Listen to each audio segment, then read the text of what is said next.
Hey everybody, this is Mr. Peo. Hope you're doing well today as we keep on rolling with the Ten Commandments. But first, dad joke. This is my favorite so far, so you better laugh or my feelings are going to get hurt. Alright, you might like it too. How did the hipster burn the roof of his mouth?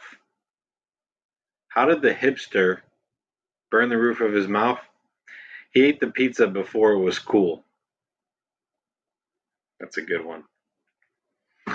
Alright, hope you enjoyed commandments numbers 1, 2, and 3. This week we're going to do 4. We're going to do commandment number 5 over 2 lessons. And then first thing next week is another online quiz, your second to last one. We're going to do a quiz on commandments 1 through 5 and then 6 through 10. Here we go. All right.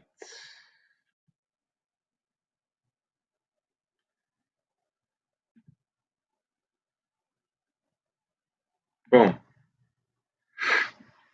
Ignore that lesson number. Consider this lesson 4. Lesson 4, the fourth commandment. Honor your father and mother, that your days may be long in the land which the Lord your God gives you.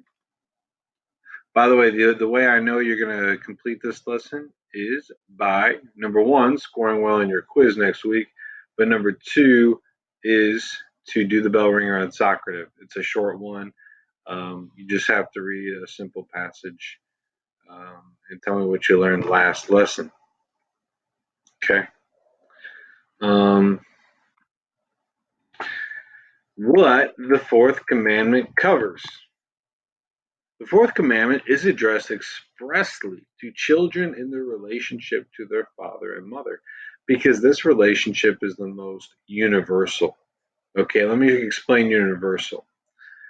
This relationship that we all have to our parents, the people who God used to begin our life, is everywhere in the world. Everyone is born with a mom and a dad. And even though people are made in some new ways, which we'll cover next week, everybody genetically comes from a female egg and a male sperm. So if that's everybody's natural experience, that's something that everybody can recognize that this is what God ingrained and how we are created. And so everybody experiences the relationship to mother and father. Not everybody goes to school. Not everybody has a teacher. Not everybody actually lives in an organized country. There's a lot of people, especially in the history of the world, with no government to look to. But everybody has always had to learn, is always expected to learn from their mom and their dad. It's the most universal, keyword universal there. Because of this, it does not just, it extends from just your parents, mom and dad, to members of the extended family. It requires honor, affection, and gratitude towards elders and ancestors. It extends to the duties of pupils to teachers, employees to employers, subordinates to leaders, citizens to their country, and those who administer or govern it. So the fourth commandment, while it starts with your parents, because that's who God gives you, whatever other authority might exist in your life that is legit is to be followed. So if your parents send you to school, the fourth commandment would cover your teacher, your principal. If you sign up for a job, then the importance of authority means you honor and respect and obey your boss. So that is actually included. So if you cheat your boss, if you disrespect your boss or your teacher, you're breaking the fourth commandment. Very fascinating. It's so this The principle is honor and respect authority. It begins and is most universal with mom and dad, but it covers other people too. Submission to authority and co-responsibility for the common good make it morally obligatory to pay taxes, to exercise the right to vote, and to defend one's country. So now I'm really going to stretch your knowledge of the fourth commandment. It's not just obeying mom and dad, but it's also paying taxes. Because if the government is a legit authority that is providing me with protection and freedom, well, safeguarding my God given freedoms, then I have a duty to support them financially. I have a duty to pay taxes. If you don't pay taxes, you might be considering that. It might be considered stealing. You're stealing all these benefits without earning them, but it's also disobedient to authority. So that would cover the fourth commandment too. To exercise the right to vote, you have the duty or right to participate as a Christian to make the world a better place, and so you should be voting when you're old enough to, of course.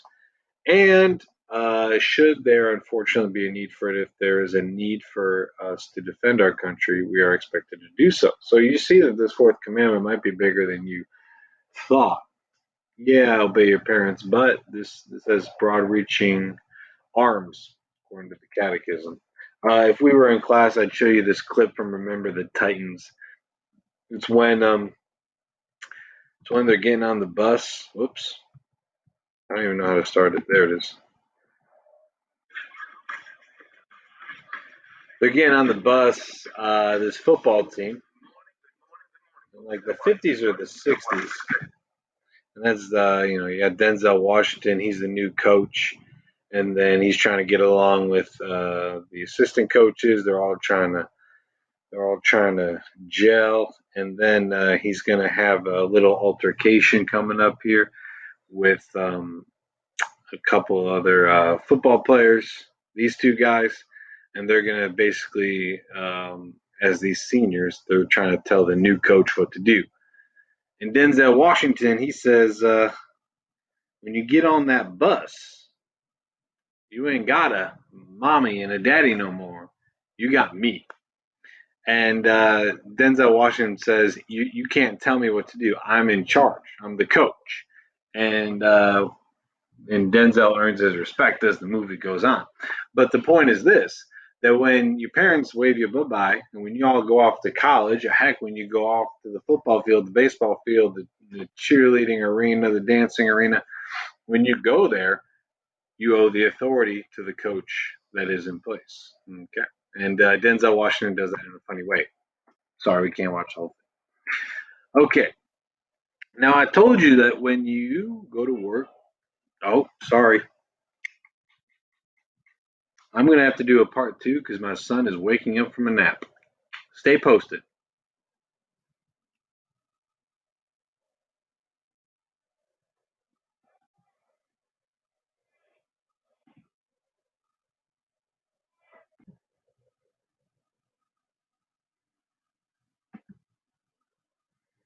All right. I think I'm back on. Gonna double check. Yep. We good. All right. So yeah, kids with the mom now. So daddy gets to finish up this lesson. What happens in the hopefully rare scenario that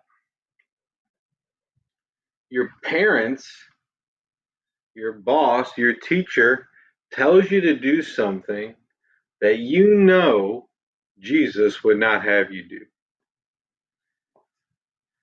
The fourth commandment is important, but you don't just obey people for no reason. You don't obey them um, if they violate God's commandments, right? It's the fourth commandment. It's not the first, right? So we got to always keep number one, number one, number four, number four. Family ties are important, but not absolute. Just as the child grows to maturity and human and spiritual autonomy, so his unique vocation, which comes from God, asserts itself more clearly and forcefully. Parents should respect this call and encourage their children to follow it. Emphasis here, they must be convinced the first vocation of the Christian is to follow Jesus. And Jesus taught this. He says, you have to love me more than your parents. You have to put God first, everything else second, third, fourth, fifth. So the message of here is yes, obey your parents, but if your parents tell you to cheat, if your parents tell you to lie, you're actually expected not to. And you may be guilty. You wouldn't be as guilty, but you may be guilty for following an order from authority that is not with God's commandments. Okay, I believe this is the last slide. The family is the original cell of social life. It is the natural society in which husband and wife are called to give themselves in love and in the gift of life. Authority, stability, and a life of relationships within the family constitute the foundations for freedom, security, and fraternity within society. The family is a community in which, from childhood, one can learn moral values, begin to honor God, and make good use of freedom. This is very important that you, of course, obey your parents, you obey your legal guardians. Why? For a lot of reasons, but most importantly is because the entire structure of society is built off of the family. What we learn at home is what the type of person we're going to be in school and in our workplace. Okay, and so we learn values there. If we don't learn them at home, we're probably never going to learn them. And so if you learn to respect authority, to take orders, to live with other people, everything this paragraph in the Catechism says, so that we can have a strong society. The family is the cell, it's the basic structure of society, of social life. And the three benefits you get from this are freedom. You feel free to be yourself. Why? Because you learn to be loved and to love within your family. You have security, knowing that even if you go out, try to start a business and fail, that your family back home's got your back and you can always sleep there. And fraternity, you feel like you belong because, oh, my family knows your family and we're best friends, and then this family married the other family. You feel like you belong based on family. There's so much importance to family, of course. I'm not going to squeeze it all in here, but just know that obeying your parents, as hard as it might be a lot of times, is absolutely necessary, and is the very foundation and springboard for the rest of your life. Sorry, last slide. The family should live in such a way that its members learn to take care and responsibility for the young. To care and take responsibility for the young, the old, the sick. So you learn how to love others. You learn how to take responsibility, to do chores. You learn how to love people that otherwise you might be repulsed by. You learn to appreciate old people and taking care of your grandparents. All of this is where you learn your core values to go live a great life. Next video, fifth commandment, thou shalt not kill. Hope you enjoyed this one. Hope you're obeying your parents as you're spending a lot of time around them. Just know I'm praying for y'all. Hope you are making improvements and making the most out of the situation. I love y'all. I miss you. This is John Paoletti on behalf of Children's Catholic High School. God bless.